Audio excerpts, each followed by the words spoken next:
Bruno Henrique quebra o silêncio pela primeira vez após ser indiciado pela PF. Boto confirma 3 reforços antes do Super Mundial. E Felipe Luiz monta esquema especial para vencer a LDU na altitude. Tô chegando cheio de notícias, cheio de informação importantíssima do nosso Flamengo. Peço a você que está de cantinho que tá com o dedo no like e se inscreva, meu filho. Não custa nada, é de graça, simples assim, consegue me ajudar. Porque escrever, além de ser de graça, ajuda pra caramba. Consegue me ajudar? Clicou no like, se inscreveu. Abençoado foi o seu canal de conexão com o Flamengo, nosso Mengão. Malvadão, que vai ganhar na altitude e vai ficar bem na Libertadores. Põe fé? Comenta aí, meu filho. Fala, meus fofos. Vocês estão bom? Eu tô bom. Sejam todos bem-vindos. E vamos que vamos. E se Deus quiser, tudo vai dar certo. Põe fé? Comenta aí. Meus amigos, o Flamengo desembarcou ontem em Quito por volta das 19 horas. Saiu do Rio de Janeiro às 15.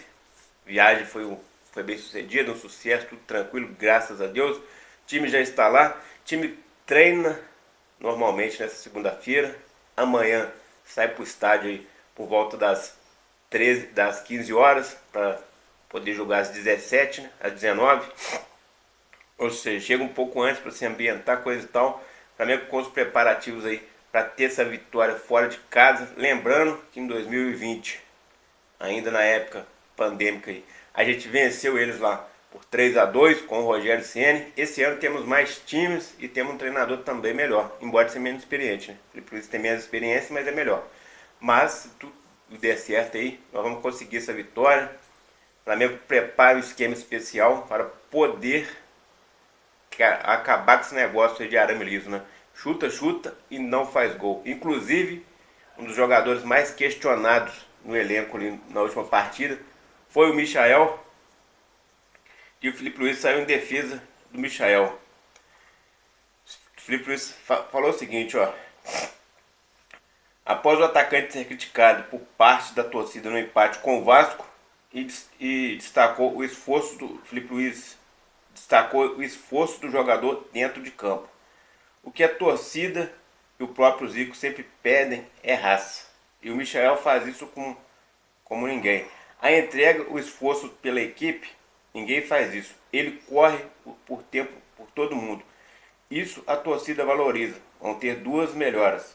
Vão ter 2 dias em que o jogador não vai estar com tanta confiança, mas vai ter dias que o gol vai sair. Então ele defendeu o Michael ali e eu concordo com o Felipe Luiz. O Michael se entrega 100%, muito dedicado, ajuda muito até na parte defensiva e ele faz gol sim. Ele já voltou fazendo gol, só que a função dele ali não é 100% fazer gol não, tá? A função de fazer gol principalmente é dos atacantes e do centroavante, mas principalmente do centroavante. O Flamengo tem jogado sem centroavante, tem jogado sempre com o cara improvisado ali que é o Bruno Henrique, mas ele cai mais pelas pontas, acaba indo para as pontas também.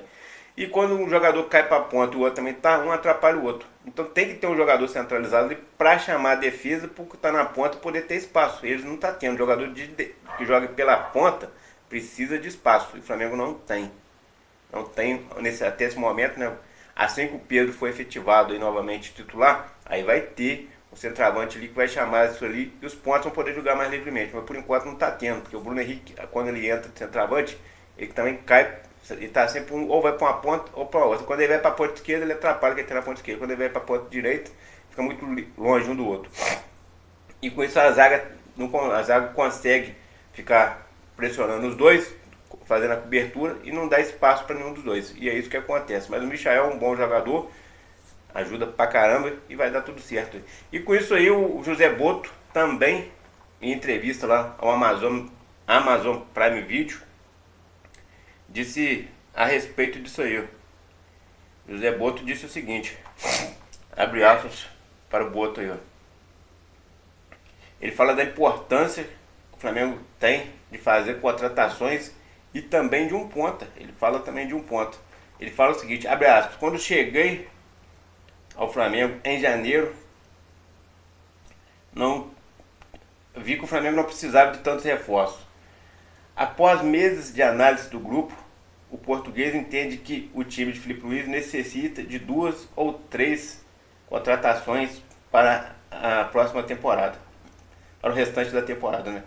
Hoje tenho mais conhecimento sobre o elenco do que quando cheguei e a janela estava aberta. Há realmente 2 ou 3 coisas que nós temos que melhorar para o elenco ficar mais forte do que já é, disse José Boto no sábado em entrevista à Amazon Prime Video, logo após o jogo contra o Vasco. Além disso, o português falou também da situação do Michael e de Super Mundial de Clubes em junho. Ele falou, ó, é uma vitrine enorme, eu acho que vai dar uma equilibrada, coincidir com o início da pré-temporada da Europa. Os clubes europeus vão encarar um pouco como pré-temporada e isso vai dar uma equilibrada entre os sul-americanos e os europeus. A nossa expectativa é alta. Tudo que vier é lucro. Vamos com boas sensações para esse Mundial, acrescentou o dirigente do rubro-negro. O Flamengo nunca escondeu que a posição de volante é uma das prioridades do mercado. Por isso, o clube tem negociações avançadas com o Jorginho do Arsenal. Além disso, o clube observa a possibilidade na zaga, já que o Filipe Luís tem sobrecarregado Léo Ortiz, Léo Pereira e Danilo. O último, inclusive, ficou fora dos gramados por 60 dias, que fez com que os Léos jogassem de maneira consecutiva por quase 2 meses. Ainda, o Flamengo busca um ponta, apesar do elenco ter nomes como Michael, Gonçalo Plata, Everton Cebolinha, Luiz Araújo, Matheus Gonçalves e Bruno Henrique. O rubro-negro busca um atleta mais finalizador para a função. No entanto, o importante é ressaltar a prioridade e fechar com o Jorginho, que ficará sem contrato em junho. O próximo jogo agora contra a LDU deve ter aí, logo depois do jogo, mais algumas entrevistas do Boto e também do Filipe Luís. Mas ele deixou claro que o Flamengo tem muitos pontas, só que ele precisa de um ponto mais finalizador. Ele sabe que os pontos que o Flamengo tem hoje são aqueles pontos condutores que conseguem levar a bola para o centroavante. Eles finalizam, faz gol. O Bruno Henrique é decisivo. O Michel já teve partidas decisivas depois que ele voltou para o Flamengo. Cebolinha também é um cara que puxa bastante ali, conduz bastante a bola pela lateral, principalmente esquerda, e às vezes finaliza, mas a prioridade dele sempre é tocar para um centroavante. O Gonçalo Plata também faz gols, mas conduz a bola para o centroavante, e ele quer buscar aí um ponta que traga a bola em velocidade e consiga ser mais finalizador, para não ficar tendo só centralizado em um jogador. Então o Flamengo vai fazer investido, serão 3 nomes, um deles a gente já sabe que é o Jorginho, que já está praticamente contratado. Os detalhes que faltam aí é só acabar a temporada e assinar o raio do contrato. Acabou a temporada lá no dia 31 de maio, acabou a Champions League. Se o Arsenal tiver chegado ou não, a temporada vai ter encerrado somente no dia 31. No outro dia, dia 1º, ele deve estar assinando o contrato com o Flamengo. No dia 2, o Jorginho vai casar. Depois, no dia 6, apresenta ao Flamengo. E no dia 11, viagem do Flamengo para os Estados Unidos, dia 11 de junho, com a delegação do Flamengo para o início aí do Super Mundial de Clubes. Mundial de Clubes, né, que a gente apelidou de Super Mundial, porque dessa vez vai ser enorme e vai ter muito time, muito mais time do que o normal, então vai ser show de bola, Super Mundial de Clubes. Então, meus amigos, as contratações vão acontecer normalmente, não tem que ficar desesperado. Tem uma lista já com 50 nomes que foi vazado. Poucos nomes dessa lista foi descoberto. Por quê? Porque hoje o X9 não consegue ter a eficiência que tinha no passado. O Boto conseguiu cortar isso aí. Mas sabemos que Marcos Leonardo, ex-Grêmio, está lá, Richarlison está lá, Roger Guedes está, Casemiro, Vitão do Internacional, Júlio Enciso, entre outros jogadores aí, tem bastante jogador, até o Juninho Capixaba está nessa lista. Mas se vai contratar esses jogadores ou não, a gente não pode cravar quem será, porque são só 3 que vão ser contratados, podendo chegar a 6, dependendo das baixas que vão ter aí a partir de julho, né? A expectativa de que o Wesley, por exemplo, vá embora, a expectativa de que o Gerson receba a grande proposta e o Flamengo pode aceitar, a expectativa de que o Cleito assine o pré-contrato aí, ou já vá também no meio do ano, o Everton Araújo pode estar saindo, Matheus Gonçalves, então o Flamengo vai perder algumas peças, inclusive nomes como Cebolinha e Michael chegaram a ser descartados por alguns jornalistas aí, mas eu acho que esses vão continuar. Então o Flamengo vai perder algumas peças e vai ter que repor, e além dessa reposição vai contratar mais 3 porque precisa. Então o foco hoje é a gente concentrar para Libertadores, ter aí toda a expectativa, aguardar, mas saber que o Flamengo tem condições de vencer a LDU em Quito. É altitude? Mas não é a altitude máxima que o Flamengo já foi. O Flamengo já chegou a 3.600, essa aí chega a 2.800. Dá para tirar de letra, Sabemos que o Alan não vai, será um desfalque. Por quê? Porque tem problemas de traços falcêmicos, problema no sangue que coagula, com risco de vida, então não vai. Aí tem o De La Cruz, que costuma passar mal e prejudica muito a saúde dele, também não vai. E tem aí também a situação do Alexandre, que sofreu um edema muscular na última partida, saiu ainda no primeiro tempo e é desfalque também para essa partida. Então o Flamengo está cheio de desfalque. E olha que o Alexandre sofreu esse edema muscular contra o Juventude. Aí já desfalcou no domingo, vai desfalcar agora na terça-feira. E o Flamengo convive com esses problemas aí, né? Os jogadores estão sempre com um probleminha físico ali que está atrapalhando. Tomara que consiga ajustar daqui para frente e as coisas dê certo. Meus amigos, saiu uma matéria no jornal aí, no Fantástico, lascando ainda de vez a situação do Bruno Henrique. A situação é a seguinte: foi exposto aí novos prints que comprometem e muito a situação do Bruno Henrique. Olha só, abre aspas aí. Novas informações sobre o caso de Bruno Henrique foram divulgadas na noite de domingo pelo programa Fantástico. Segundo a reportagem, o jogador teria repassado informações privilegiadas a Wander, seu irmão, que então encaminhou a um grupo de apostadores. Mensagens inéditas revelam ainda que Wander chegou a pedir o empréstimo ao camisa 27 do Flamengo. No dia que você me deu a ideia do cartão, eu apostei 3 mil para ganhar 12. Só que hoje ele não pagou, está sob análise, o dinheiro está todo preso lá. Aí a investigação apontou também que até o dia do jogo foram feitas 14 apostas a partir de 13 contas diferentes.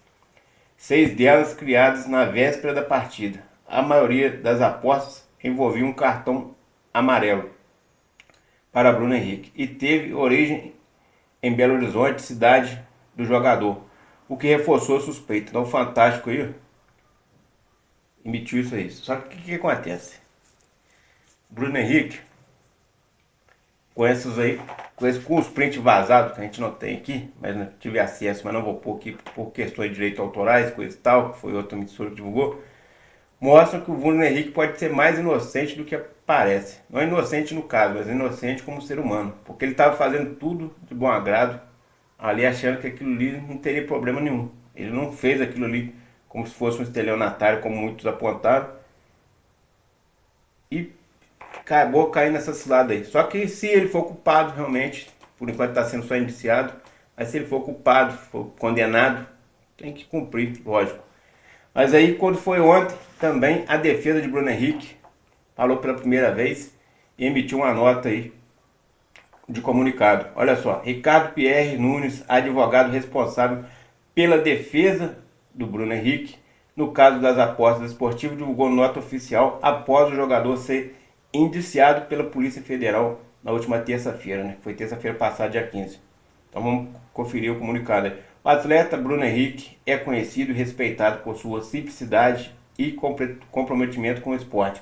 Nunca esteve envolvido em esquemas de apostas, pelo contrário, acredito que o setor deveria ser cada vez mais restritivo pelas autoridades. As distorções causadas pela interpretação e divulgação indevida das mensagens privadas, fora de contexto, serão esclarecidas no decorrer do processo. O atleta confia que o Poder Judiciário oportunamente corrigirá a injustiça que está sendo cometida. Então a defesa do Bruno Henrique fala que as mensagens estão fora de contexto, e quando há mensagens fora de contexto, o negócio fica feio. Mas que eles vão colocar tudo no contexto devido e que lá na justiça será provada a sua inocência. Só que a verdade é, o problema ali não foi só da casa de apostas. Nas casas de apostas foi quem denunciou, porque isso aí prejudica as casas de apostas. Também sou contra a casa de apostas, mas já que é legalizado e permite, assim como tem o jogo de bicho e entre outras coisas no Brasil que são proibidas e funcionam normalmente, as casas de apostas é diferente. Elas são legalizadas. Sendo legalizadas, não tem o que se falar nesse sentido aí. E isso aí prejudicaria a imagem delas, né? Porque fica ali, né? Manipulação e tal, e queima o filme. A verdade é que o Bruno Henrique se diz inocente e que as novas mensagens, depois que começar ali o julgamento e tal, que ele tiver aquilo lá no tribunal, que tiver no contexto certo provarão a sua inocência. Então há uma expectativa grande aí para que o jogador que não tem uma ficha, né, anterior suja possa limpar essa barra aí e ficar tranquilo, voltar a jogar seu futebol 100%. Aliás, ele vai poder continuar jogando futebol até o fim do processo, porque o STJD preferiu não suspender o jogador por enquanto, pois acredita que ele mesmo jogando normalmente não voltará a interferir em nada, não acontecerá esse tipo de coisa, porque o jogador agora está ciente. Então eles não têm medo de o Bruno Henrique fazer isso novamente. Então não é perigo, então pode jogar normalmente e a expectativa é de que ele cumpra o contrato com o Flamengo, pois o processo vai se arrastar por um longo tempo. Essa é a informação. Abençoado Flá, aqui é mais Flamengo, taca o dedo no like e se inscreve. Tamo junto. Fui, valeu amigos.